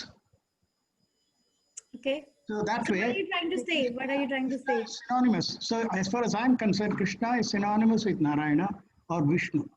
It's the same. I call Vishnu, he's Krishna. I call Narayana, Krishna. It's the same. That's fine. That's fine. It's a bona fide acceptance, and that's fine, because once you end up in the spiritual world, I will show you the chart again. That once I end up in back home, whether I end up whether I end up in Krishna, sorry. So, okay, once I cross this interface and end up in the spiritual world, whether I end up in Vaikuntha planet, where all the Narayana features are sitting, or I end up in Goloka Vrindavan, fine, I am not coming back. My main business is I want to get out. So even if you end up here, fine, go, just go. You see, Prahlad Maharaj was attached to Narsimha feature. He was not attached to Krishna's 200 form. Or Lord Hanuman was attached to Rama feature. Right? And the other example is Bhishma Dev. He told Krishna, can you please show me the Narayan feature, because I am very attached to the Narayan feature. So we have so many references. That's fine. There's no fight about it. Okay, so I want Prabhu, the other question is little deep. It has to wait until we come to 13th chapter. Or I can just give you one liner, and that is they're all features of Radharani. Mother Lakshmi, Mother Durga, they're all expansions of Radharani who assist Krishna in his pastimes. Okay. Okay, so can we just quickly discuss about last week's homework? The last week homework was what? Can someone tell me? Hare Krishna. Last week's homework was about the different names, Arjuna and Krishna. Yes, different names of Krishna and Arjuna used in first chapter with the voices. And also, there was one more question which we discussed in detail. Dynasty. Yeah. Dynasty, destruction of dynasty. Yes, so who is ready to share the answer? The question was, give a hierarchy from verse 39 to 42. Is it verse 39 to 42? That Arjuna gives a reason that if I fight, then my dynasty will be destroyed. And what are the reasons he's giving in first chapter? I'm going to bring up the shlokas. So we read in 102 page. So who is ready? Please raise your hand if you did the homework and you want to share. Hanvia Mataji, you did it? No. Roshan, you're raising your hand, but I don't want to give you. No, I didn't raise. Yes, Mataji, I will not go because I said once. Mataji, can I try? Sumati? Yes, Mataji, I'm just going to bring up the chapter. Yes. Mataji, can you repeat the second question? What was it? Yes, just try. I've made very brief notes, so I'll just try to. This is not for the new devotees. The new devotees, I will meet you and do chapter 1 again from tomorrow, October 5, between 2:32 and 4, and then Wednesday. Which link, Mataji? I'm just bringing up the verse. Verse number 39. Go ahead, Mataji. Yeah, in verse 39, first they talk about why the elder members should not be slain. They are responsible for the purifying process of the family. And in the absence of this purifying process, the younger family members may develop irreligious habits and to lose their chance for spiritual salvation. Okay. So then again, this irreligion in the family, when irreligion becomes prominent in the family, the women become degraded. I'm quoting from here. The women become degraded. So the main thing, which is chastity and faithfulness of the womanhood, which keeps the population in a good place, goes away. So that was the next thing. And so this, when the women are corrupted, that again gives rise to unwanted children. Unwanted children. Varna Shankara. Pardon, Masterji? Unwanted progeny is called as Varna Shankara. Unwanted children. Varna Shankara, is it? Okay. So it leads to unwanted progeny. And because of this unwanted progeny, the ancestors fall down. The ancestors to whom traditionally food and water is offered by the progeny, they fall down. And also the family tradition is destroyed, again leading to unwanted kids. And all community projects and family welfare activities are devastated. Yes. This is what I've written down briefly. Okay, thank you, Mataji. Very nice. Anybody else did the homework? What are the steps? Somebody is writing to me. Krishna. Gayatri Mataji, why don't you talk? So she's writing 1.39, elders will be extinguished. 1.40, women will be doing wrong. 41, continuation, the family go wrong way and no offering to forefathers. 42 will lead to the community projects being cancelled. Community projects, the word used is devastated, not cancelled. Thank you so much. Yes, very nicely said. Anybody else would like to share? What are the steps of, what are the steps that Arjuna is telling Krishna that I should not fight because it's going to lead to destruction of the dynasty? And how is it going to lead to the destruction of the dynasty? That was the homework. Nobody? Okay, so Mataji, I'll try. Who is speaking? Hare Krishna Mataji, Shailaja here. Yes, Mataji, please go ahead. Hare Krishna. Hare Krishna. Mataji, the elders of the family will get destroyed and the family significance may go. And then younger members of the family will not practice religion and spirituality. Okay. Then women may become corrupt, and because of this, unwanted progeny creates a hellish situation. Ancestors also get affected, and the community projects and all family welfare activities will get devastated. Very nice. So verse 39, 40, 41, 42. For 39 verse, he gives the reason that that if we destroy the elders, then who's going to teach us what to do and what not to do, what tradition to follow, what not to follow. And then verse 40, he says about Varna Shankara. Because if we are going to do whatever we want to do, then the women are going to be polluted. They will not be protected. They're going to intermingle with the society and unwanted progeny will come out. A woman's power is in her chastity and faithfulness. She can give rise to a population which is like magnanimous, like Arjuna, like Pandavas, if her chastity and faithfulness is maintained. But he's worried that this is going to be going and then the woman will become degraded and Varna Shankara will come out. And Varna Shankara is going to cause all the problems. Hellish conditions for the people who are, someone is trying to speak. Can you please wait?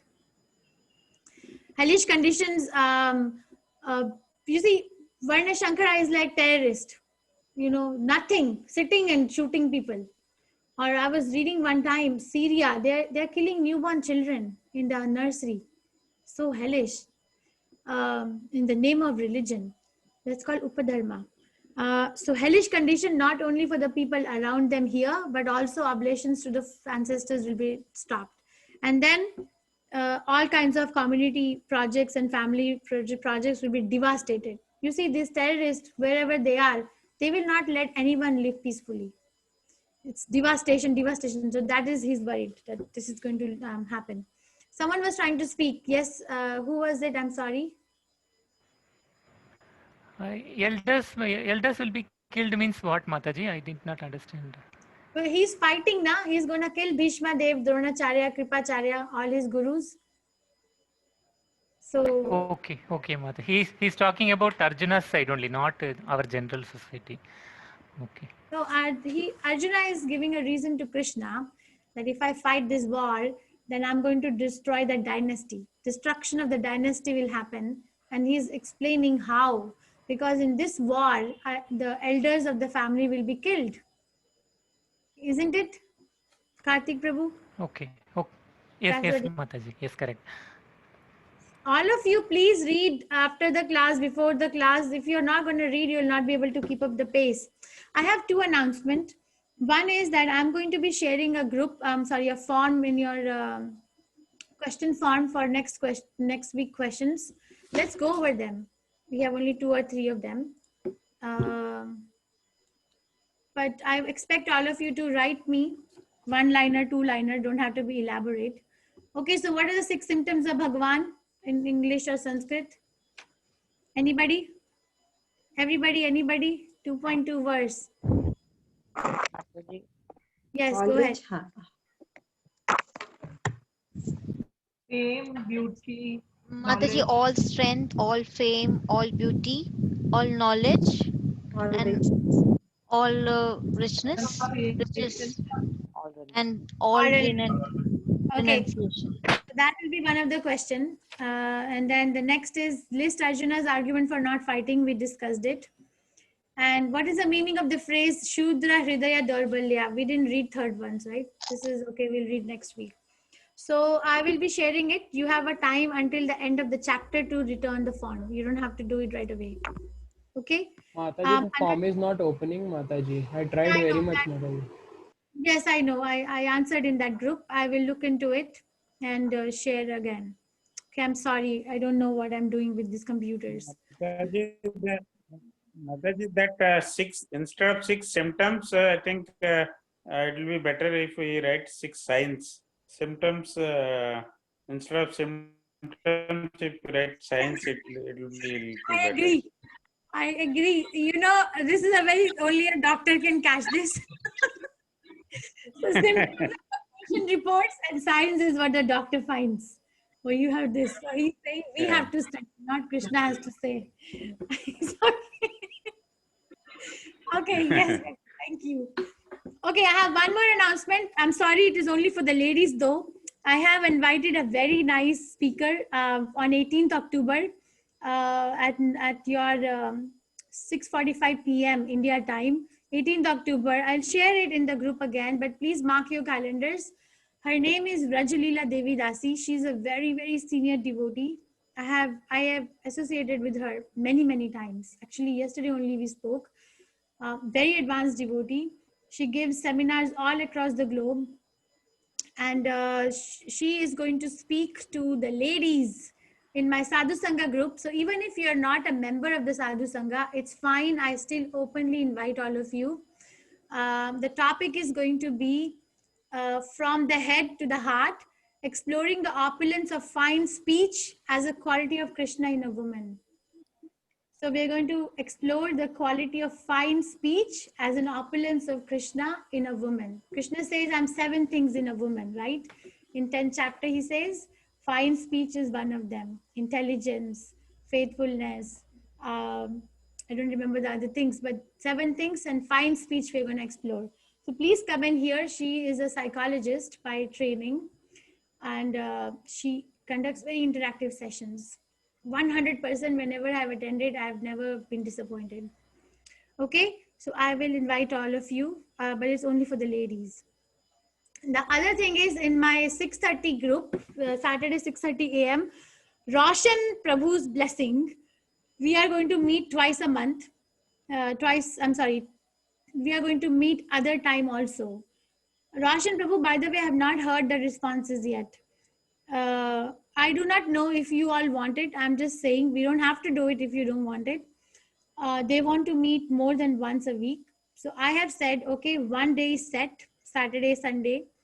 Other than that, I can do one more day twice a month. So means 2 extra days a month I can donate. I can come. I can associate and seek your association. Think about it and let me know if you all want it or not. Mataji, please share the link in the group. Which link, Mataji? I will share everything in the group. I'm just making an announcement. Next week homework. Next week homework is please go over verse number 2.1 and 2.2. Give me the gist of the verses. What is Srila Prabhupada trying to say? The 3 things in 2.1, the 4 things in 2.2. And also what is the meaning of the word Aryan? Okay. Anybody has any other questions? Hare Krishna Mataji, Shubhamati here. Tomorrow, what time, Mataji, you are taking the first chapter? 2:30 p.m. India time. Mataji, it is on Tuesday, no, Tomorrow? Mataji? Monday, 5th and 7th October. Okay. That is tomorrow, Mataji. Tomorrow is 5th. So what time, Mataji? Indian time? 2:30 p.m. India time. 2:30 Okay, to link, 4. Mataji. Will you share it in Bhagavad Gita detail studies? Yes. Okay. Thank you. Thank you. I don't want to Okay. miss it, Mataji.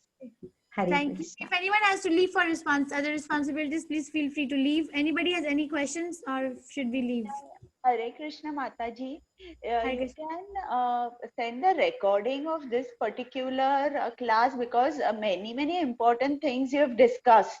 And so like if once you hear it again, many times the concepts become more clear.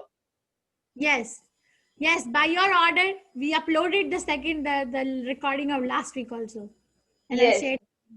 So yes, we will do it. Because that 2.2 is very important, as you said, that particular verse, and you have done a lot of explanation on that. Rather, our entire class was only on 2.2 today. No, sorry. But then there were so many brahmachari and rat came in the picture too. I love that. Yes. Yeah. Yes, I'll do it. Radhika Thank you. Mataji, please go ahead. Ma'am, can forward that Dasavadar, the sheet which you shared for us right now. Can you forward that to us? This, where is it? It's here, this one? Yes, ma'am. Okay. I can do Yes, that. Mataji. Please share it in the group, Mataji. And who wrote this, ma'am? This is written by, you said, no. I just Jayadeva want Goswami. from Gita Govinda, they say, no, ma'am. So who's written this Gita Govinda? Jayadev Goswami. Jayadeva, it's very. So that's a human. Yeah, That's a person. we have songs also, MS Subbulakshmi songs also in this one actually. Mataji, this is a Mangalarti in Jagannath temple. At 6 a.m. I have been there. They do, my God, they sing this Dashavta Stotra at 6 o'clock in the morning in Jagannath Puri. This is the Mangalarti there. Oh, So very, they are very thick with this. So Jayadev Goswami is one of the Brahma Gaudiya Sampradaya Acharya. Like we have Rupa Goswami, Raghunath Das Goswami, Raghunath Bhatt Goswami, Jiva Goswami, Sanatan Goswami. We have Jayadev Goswami is one of the acharyas in Brahma Gaudiya Sampradaya.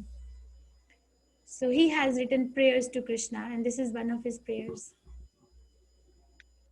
Sure, ma'am. Thanks. And also Wednesday, your ladies group, what do you actually teach, ma'am? We are starting for the first time. On Wednesday, two of my students actually, this Wednesday I'll join. I won't be able to join every Wednesday. Were you there yesterday? Yesterday, Saturday morning, I was there. Saturday evening, we had Sadhu Sangha yesterday evening also. Oh, I didn't know that, ma'am. But Sadhu Sangha, I thought it's exclusive for one group, right? Not for all of us. For the ladies. Just it's only for ladies. Yes, oh, okay, only ladies, no men allowed. Yes. Okay, and that's great. So what is that? What is it discussed there, ma'am? Yes, Anu Mataji, are you here? Can you tell? She's one of our senior students in that group. Mataji, So anybody else who has to leave for other responsibilities, please feel free to leave. I'm just and let me know, please, if you are also willing to meet twice a month. Anu Mataji, can you tell us what is Sadhu Sangha about? She can't. Okay, then Sangeeta Mataji is here. No. Sakshi Mataji, Hare Krishna, can you unmute? Hare Krishna, Mataji. Yes, Mataji, please answer this question. You can introduce yourself, Sakshi Mataji, or you want me to introduce you? As you say, Mataji. I will introduce you. Radhika Mataji, Sakshi Mataji became my friend in June session. She is in Dubai. She is a very successful businesswoman there. And she's a devotee. She's been coming to Sadhu Sangha ever since we gave birth to Sadhu Sangha in July 1st, right? So she's the best person, one of the best candidates to tell, along with Anu Mataji also. No, So I will give it to her for first-hand experience, what it is about. Mataji, be honest, whatever good or bad, whatever it is. Yeah, okay. So basically, we have a ladies group, and we have like a gathering wherein we discuss, we do the check-in on our well-being. That is an emotional side of the check-in, and the operational side of check-in, wherein how we are advancing in our spiritual journey, as to how much rounds do we chant, and emotional check-in, wherein we discuss how about the family is, or how they are doing in there, and then we discuss, we come up with the solutions, we ask Mataji, and it is a very cozy kind of an atmosphere wherein we open our hearts. And we also read Krishna book, and beside that we read even non-violence communication by Marshall Roksha. And we have also started how the Kunti prays Krishna, and she wants that's a full book on the Kunti prayers. That's also we've been doing. That's a beautiful journey. Sure, ma'am. So any of us can join. So it's not. It doesn't Yeah, it is spoil a the ladies group. You can definitely join. It will be pleasure having you. Yeah. Thank you so much. Thank you, ma'am. Okay, Anu Mataji, do you have anything to add? I saw you unmuted yourself. Yes, Mataji, it's a lovely group where we do an emotional and Mataji, operational. first you introduce yourself. I want them to know who you are. Okay, I'm Anu, and I'm a teacher by profession, and now I'm into this. I was not into Krishna consciousness at all, to tell you frankly. I mean, just like any other deity, I would pray to Krishna, but now with coming into Krishna consciousness, my whole life has changed. I don't know. Krishna has been very merciful on me, and I started chanting and doing little things which gives me a lot of satisfaction. And it was only through I've been attending Prem Kishori Devi Mataji's classes right from the beginning, the first class, I think. And I think I don't want to miss any of them. And then she started this Sadhu Sangha group, which is a blessing in disguise. Like it is, you say, free with the this the extra benefit that we are getting there, and which is helping us to advance in a very different way altogether. Over here, we just listen and we go back in the 18-day class, or even in this class. There we actually one-to-one meeting with each other and discussing our immediate personal problems also with each other. We make a buddy group in Sadhu Sangha, 3344, even more, and we are meeting each other on WhatsApp and discussing all our chantings also, prayers also, and personal problems also. So we are getting a friend, or we are making friends from different parts of the world and connecting with all the devotees. And one thing I would really tell you, being with devotees is a blessing which we all are being blessed with. And to connect even more by the mercy of Krishna, I think nothing better can we ask for. Thank you, Mataji. Thank you, Anu Mataji. Hare Krishna. So, Radhika Mataji, I'll share the link in the Bhagavad Gita class. You can join. Thank you so much for joining. Yeah. So So we're going to do the same on Wednesday also. The model is the same. Okay. Okay. So we'll call it and then let me know. I'll ask these questions and reply. Thank you so much everyone for joining. Vancha kalpatarubhyascha kripasindhubhya eva cha patitanam pavanebhyo vaishnavebhyo namo namaha. Anantakoti Vaishnavavrind ki jai. Hare Krishna everyone. Hare Krishna Thank you so much. Thank you. Hare Krishna Mataji. Someone is asking, is Hare this such a Krishna. group of Prabhuji? Yes, Mataji.